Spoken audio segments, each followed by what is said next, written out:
Hi, this is Ryan. In this video, we'll talk about an interesting thing, language.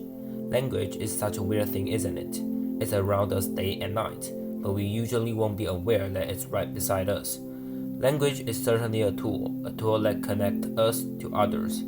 Language is also an important invention that is made by a human who is ruling the earth instead of other species.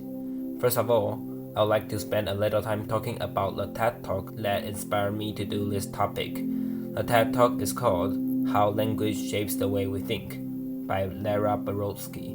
Borowski is known for her research relating to cognitive science, how language affects the way we think, and other linguistic-related topics. One of her main research topics focuses on how people with different linguistic backgrounds act or have different behaviors when exposed to certain events.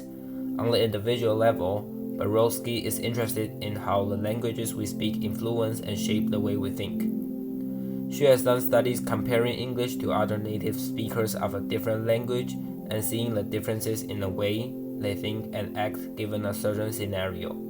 For example, English and Russian differs between cups and glasses. In Russian, the difference between a cup and glass is based on its shape instead of its material as in English. In this talk, Lara mentioned that there are about 7,000 languages spoken around the world, and they all have different sounds, vocabularies, and structures. But do they shape the way we think? She shares examples of language from an Aboriginal community in Australia that uses cardinal directions instead of left and right to the multiple words for blue in Russian that suggest the answer in resounding yes.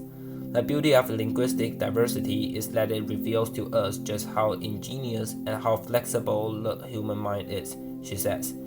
Human minds have invented not one cognitive universe, but 7,000. There's more than 7,000 languages in the world, but what defined as a language?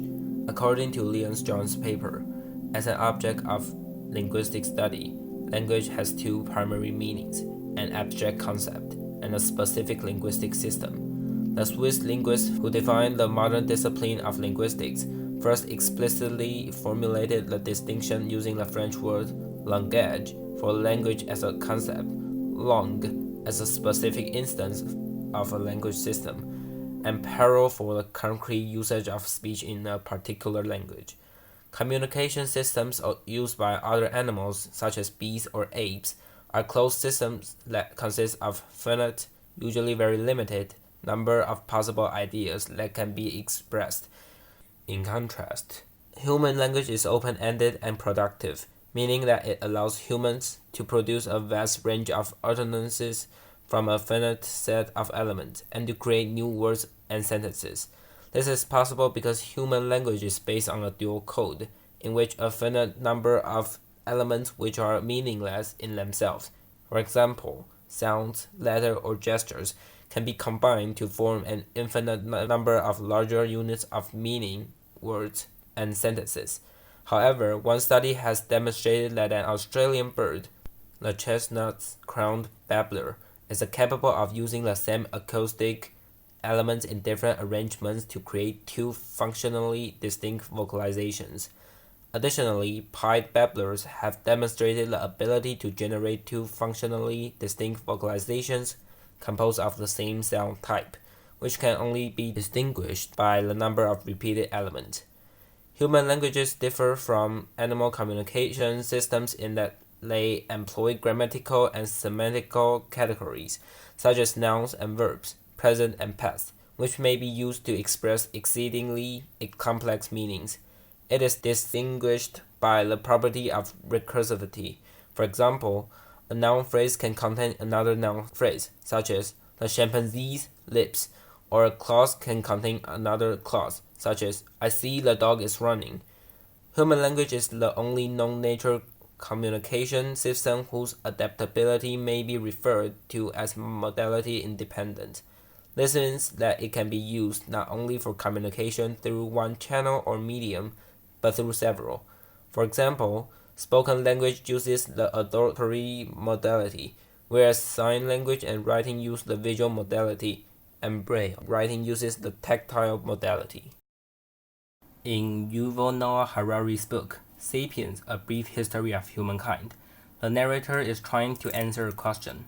What makes human different than other species? And why is human the one who rules the world?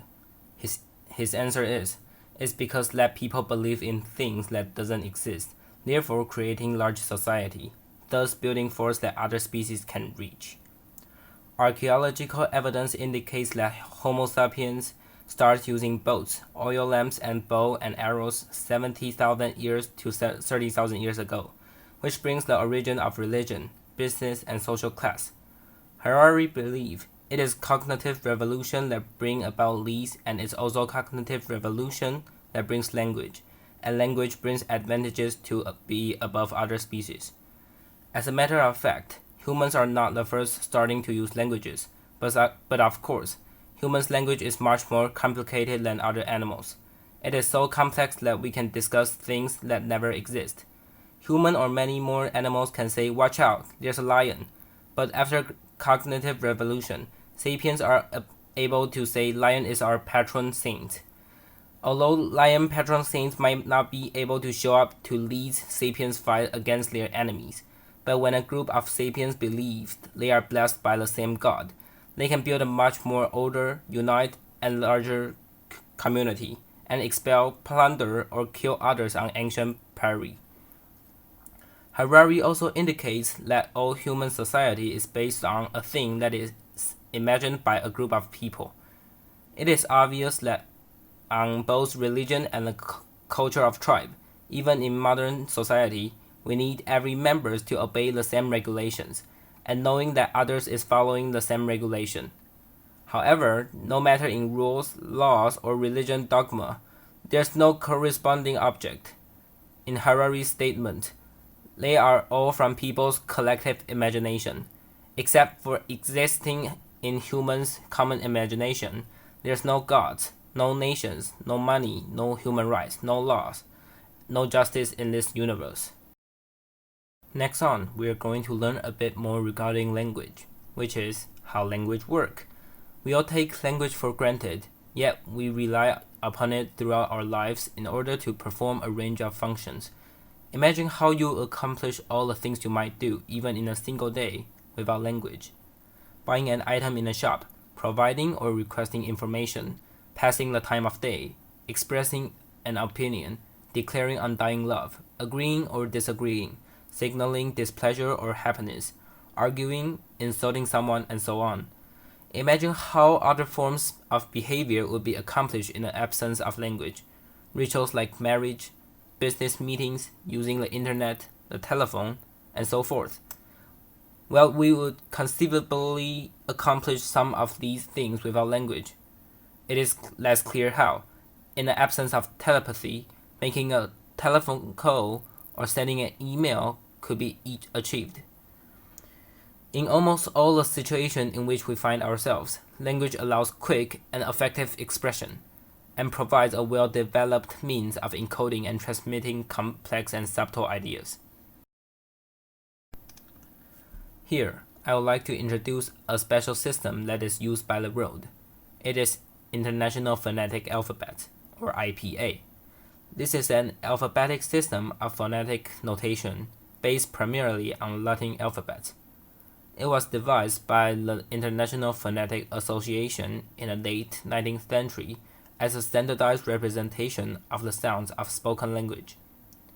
The IPA is used by foreign language students and teachers, linguists, speech-language pathologists, singers, actors, constructed language creators, and translators. The goal of this is to have a symbol for every sound in every spoken language in the world. And yeah, they did it. They put every sound that humans use in speech on a chart. When you make a sound, you push air out of your lungs and then you cause some sort of constrictions in your mouth or throat to create that particular sound. Two things that are really important are where in your mouth and throat that constriction is. That's called the place of articulation. And how much constrictions you are making, that's the manner of articulation. The chart is organized based on those two factors. There's also a chart for vowels, a chart for diacritics, and a chart for extensions. But we're going to focus on the main consonant chart for this video. because there's a variation from dialect to dialect, and language to language, and person to person. The little nonsenses of each of those sounds can be even further narrowly transcribed using diacritics. But these are, with a few exceptions, all the consonants that humans use. Looking at the chart, you can see some familiar symbols. These are a great guide to help you find your way around. We can start at the top with the plosives. Those are the sounds that you make by stopping airflow somewhere, and then releasing it suddenly, like a mini explosion. If you say some of the letter you recognize off the top row, as you move left to right, you can feel those letters moving backward in your mouth. P, t, k. At the end of that row is the glottal stop, which is closing off the airflow in your throat. It happens in English when we say uh-oh, depending on your accent. It also occurs in mountain, Hawaii, or butter. The nasal line, next down, is all the sounds that you make through your nose. M, n, n. Then you have trills, which we don't have natively in most dialects of English. Then we have taps and flaps, which are like those long trills. Next on the fricatives, where two parts touch. So, s and z, where the two parts are the tip of your tongue and the alveolar ridge, which is the hard bit of the roof of your mouth, just behind your top teeth. Informally, that is the pizza ridge, because it's the bit you burn when you bite into pizza that's too hot. And then finally, there are approximants, where two parts don't quite meet.